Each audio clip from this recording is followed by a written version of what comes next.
DJI OM6 versus Insta360 Flow Showdown. This is the Android edition. For size comparison, the Insta360 Flow is much smaller in the pocket or backpack, and that's mostly because the tripod retracts in and out. The DJI OM6 comes in at 286 grams on the scale without the phone clip. And the Insta360 Flow comes in at 300 grams on the scale. To set up the OM6, you screw on the tripod, flip open the stand, untwist the lock, and flip it open. To put it away, unscrew the tripod, flip it closed, and twist to lock. For the Insta360 Flow, you flip it up, pull down the tripod, extend the legs, and then they open up. To close it up, fold the legs in and twist down. Max height when extended, the DJI OM6 is slightly higher than the Insta360 Flow. Phone clip comparison, the DJI and Insta360 clips are both magnetic, extending clips. They both have camera markers to show which way the camera should point.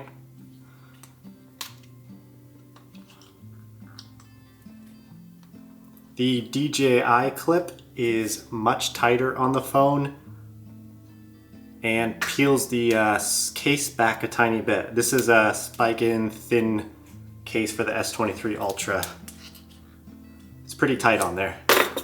The Insta360 clip feels like it has a wider grip on it and isn't ripping at the screen protector and case. Magsafe cases are getting popular for a lot of Android phones now. They have the metal ring that things like phone clips stick to, rechargeable batteries stick to, chargers, and other things. The OM6 has a aftermarket clip available that makes mounting to the gimbal much easier. You can just clip it on using the magnet instead of the clip that goes across the whole phone. Those don't exist yet for the Insta360 Flow. There's no reason why they couldn't be supported in the future, but they don't exist yet, probably because it's so new. Comparing the magnetic mounts on the two gimbals, the DJI OM6 is a much flatter surface to mount to versus the Insta360 Flow has a big ridge on it.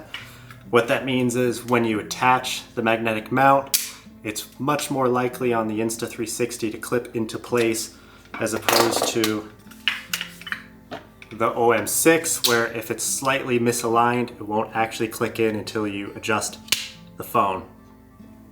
The Insta360 Flow has a little window that opens up on the side that a Rode wireless mic can easily slide and clip into, allowing you to use the gimbal with a wireless microphone. If you have the Rode Wireless 2, I believe you can even just get away with a USB connection between the mic and the phone, but this older Rode mic doesn't support that. Stability when fully extended out, the Insta360 stand has quite a lot of flex to it, versus the OM6 is much more sturdy feeling. In fact, if you use the tilt on the Insta360, you have a high likelihood of a tip over even with a small amount of tilt, as compared to the OM6 where you can tilt quite a bit before you have to be worried about it tipping over. Advertised battery life is 12 hours on the Insta360 Flow versus 6.5 hours on the DJI OM6. I have not tested to verify that, and Both of them are longer than I would ever need. In both cases, the apps for each of these gimbals requires downloading direct from their websites as opposed to the app stores. So you need to have the ability to install unknown sources on your phone turned on. The zoom range is different between these two gimbals. The OM6 can do 1 through 8x, and it's a very fast zoom.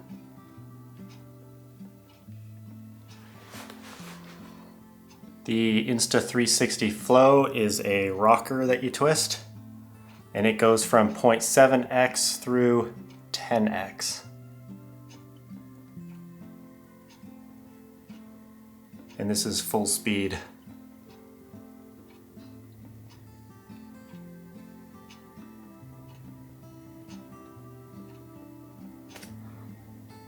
The DJI uses a wheel.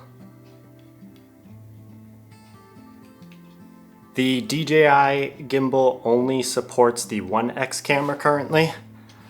When it first came out, it supported the 1x camera and the 3x camera.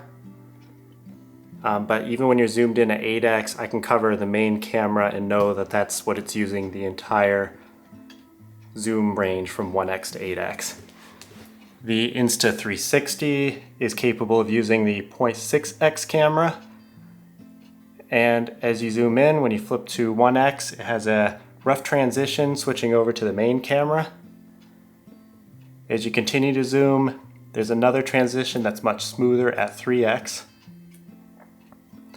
It's now using the 3x camera on the bottom of the camera array, and if you continue to zoom, when you hit 10x, there's another transition as it flips to the 10x camera. Let me go back a little. So this is a 3x camera versus the 10x camera. So using an Android phone, you're limited in the resolutions you can select. On the OM6, you have 4K at 30 frames a second, 1080p at 30 frames a second, and 720p at 30 frames a second. On the Insta360, you have 4K at 30 or 24, and the same for 1080p and 720p. When you're using the selfie cameras on each gimbal, the OM6 is limited to 1080p at 30 frames a second or 720p, while the Insta360 Flow has 4K at 30 and 24 along with 1080p and 720p. Both of these gimbals are slightly limited in how far down they can look. So the OM6 here can only go down that far. It can go up a lot, but looking down it can't go down very far. The Insta360 can go down farther, but it can't look up as far. A workaround to have more ability to point down, you can extend out the OM6 a little, and then you have the ability to tilt the head, which gives you more range when looking down. The Insta360 can also extend, but it doesn't bend that way. It only bends this way, and if you do that, you're likely to have your gimbal tip over. Both of these gimbals support active track. The OM6, once you start active track, will only support active track up to 3x, and you can't zoom past that. The Insta360 with active track on has a full range from 0.6x through 10x of active track. Of course, it's going to lose active track when something's so big in the frame, but if I was going for something farther across the room, it would do it just fine. So next up, I'm going to test the ability of each one to do active track and re-grab onto a subject. Let me get this to 1x, so they're both 1x.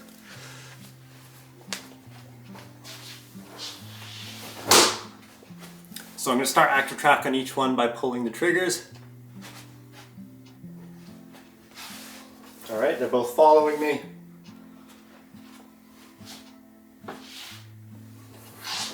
I'm gonna make myself disappear for a second. They both still have me. I'm gonna make myself disappear for a little bit longer.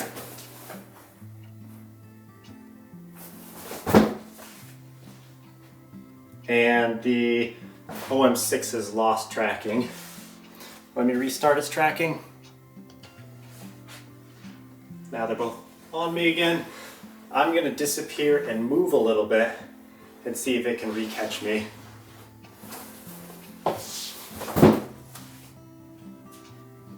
And the Insta360 still has me, but the OM6 doesn't. The OM6 loses tracking really quick.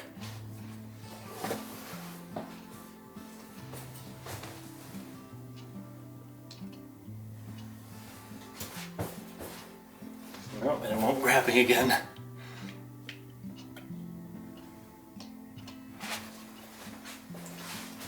Okay, and let me just test how good the Insta360 active track is.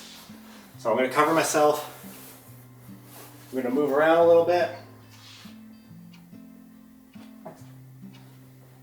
Drop it. Come back into frame. And the Insta360 had no issues re-grabbing me, and the OM6 has lost me. But I think I can even cover myself. No, I didn't do that right.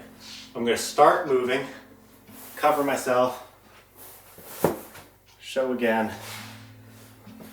No.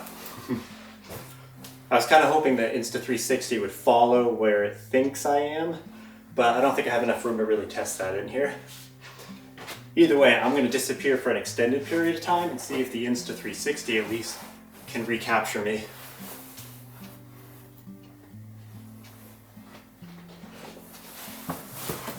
Alright, so I'm way out of its field of view now. I'm going to hop back in. In fact, I'll even hop in backwards.